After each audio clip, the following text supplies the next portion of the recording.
مخرج عرض موظف وزاره الثقافه لفرقه اصلا بورسعيد. عايزين بس نعرف ان النهارده سمعنا ان انتوا هتعرضوا في احدى الكافتريات، عايزين نعرف بس احنا فكرنا نعمل حاجه بشكل جديد بعد رجوعنا في المهرجان ونعود المسرح.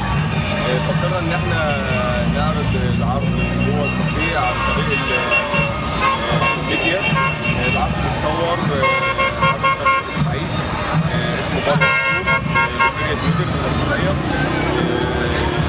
طبعا احنا الفكره جاتنا ازاي نعرض المسرحيه لينا في الكافيهات ونعمل مجال جديد يعني ثقافي للرواد. اتعرف بحضرتك في البدايه؟ اتعرف بحضرتك في البدايه؟ عبد الله طيره ممثل في لخبطه، مخرج وممثل في فرقه مودرن المسرحيه. حضرتك احد ابطال مسرحيه بره السور؟ ايه المشاكل اللي انتوا واجهتوها في بتعرضوا في قصر الثقافه؟ والله احنا ما لقيناش اول حاجه اهتمام خالص، ما لقيناش تقدير من الاداره نفسها للرواد اللي هو احنا عشان نشتغل. فكانوا عندنا كام ميعاد نشتغل فيه وبعد كده كنسلوا الدنيا كلها وقال لك نعرض بعد العيد. فاحنا كنا عايزين نعرض العرض عشان الناس تتفرج عليه. بس عبد الله عايزين نعرف هم ليه قالوا كده؟ يعني ايه الحجه اللي قالوها عشان تمنعوا العرض؟ عشان كانوا عاطين الموظفين اجازه 10 ايام قبل العيد واجازه العيد كمان 10 ايام ادي 20 يوم يروحوا يقبضوا اخر الشهر. بس وده كان الموضوع، ده كان هم ما عندناش موظفين عشان افتح لك مصر. حاولتوا تتناقشوا مع المسؤولين او توصلوا لهم ولا ما حدش؟ كلمناهم وكان في المفروض في مقابله بيننا وبين المدير، والمدير ما جاش، عندنا ميعاده ما جاش، كلمنا في التليفون وبعد كده كلمنا المدير العام قال لنا لا ما فيش العرض بتاعكم بعد العرض، يعني ما كانش فيه كمان مقابلات شخصيه كلها تليفون. ممكن بس نعرف الفرقه كم ممثل؟ الفرقه 25 ممثل وخمسه اداريين، يعني 30 فرقه. ممكن بس اعرف من حضرتك الاول اتعرف بس اسمك في البدايه؟ حضرتك برضو احد اعضاء. طيب مسرحيه بره السور تم تاهيلها تمثل بورسعيد. شايفين ان قصر الثقافه شجعكم بما فيه الكفايه او دعمكم في القاهره عشان تمثلوا بورسعيد ولا لا؟ قصر الثقافه بورسعيد هو اساسا خلينا نعرف في اي حته في الدوله حتى عنه. يعني ما لقيتوش تدعيم من قصر الثقافه؟ مفيش مساعده. مفيش مساعده. طب هل في موظفين من قصر الثقافه كان مرافقينكم في القاهره ولا لا؟ ما كانش حد مرافقكم؟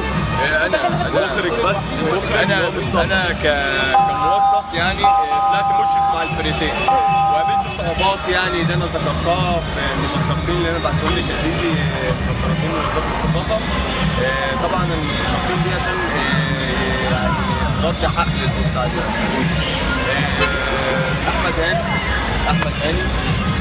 احمد هاني احد ابطال العرض برضه.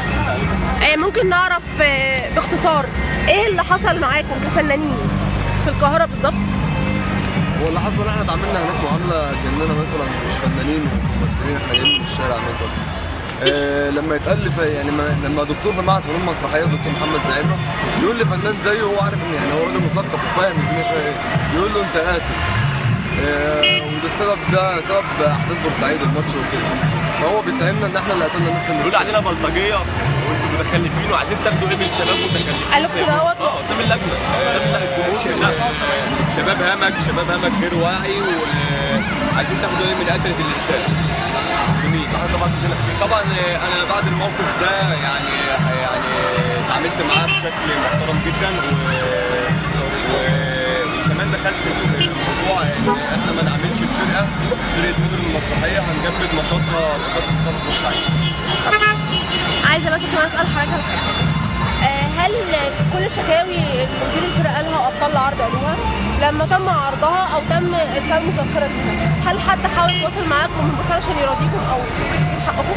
حاول يتواصل معانا من القاهره يعني؟ من القاهره او من بورسعيد؟